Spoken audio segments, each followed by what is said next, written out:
पहिले प्रथम आमचे प्रभाग 14चे उमेदवार सतीश दत्ता पाटील, रेणुका गणेश नेतकर, सारिका अतुल भगत आणि इक्बाल खाजी यांना आमच्या खांदा कॉलनी विभागातर्फे खूप खूप शुभेच्छा देतो.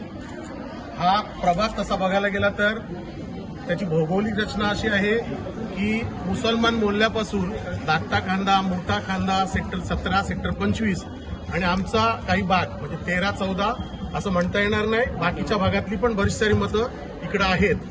तर इथं या प्रभागात दिग्गज लोक आहेत आमची, म्हणजे जसं भीमराव पवार असतील, आमचे मी स्वतः आहे, गणेश पाटील आहे, सीताताई, सगळ्यांचं मतदान इकडं आहे.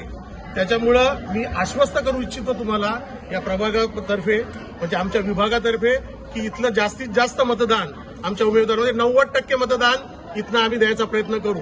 मागच्या 2017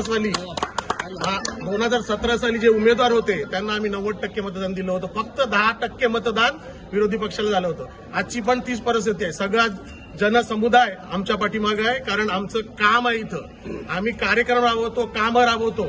आणि सतीश दत्ता पाटील झाली, सारिका भगत झाली, पहिल्यापासूनचे आमचे सहकारी आहेत आणि ते आता इथं उमेदवार म्हणून उभे आहेत.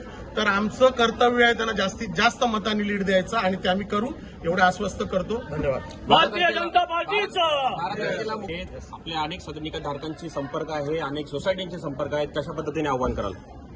पहिली गोष्ट म्हणजे फक्त आमच्या एका फोनवर सगळे सदनिकाधारी किंवा सोसायटीवाले आमच्या येऊ शकतात, कारण आमचा संपर्क काय आजचा नाही की कुठलं काम आलंय म्हणून आम्ही सोसायटीवाल्यांना बोलवत नाही.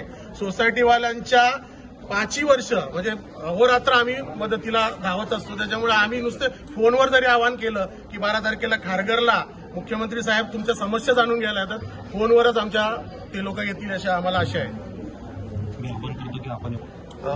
मी सगळ्यांना सोसायटी पदाधिकारी आवाहन करतो की आपण पण मुख्यमंत्री देवेंद्र फडणवीस साहेब 12 तारखेला खारघर येथे आपल्या समस्या जाणून घेण्यासाठी येत आहेत. तर मी आवाहन करतो की सगळ्यांनी आवर्जून उपस्थित राहावे ही विनंती. भारत माता की वंदे मातरम.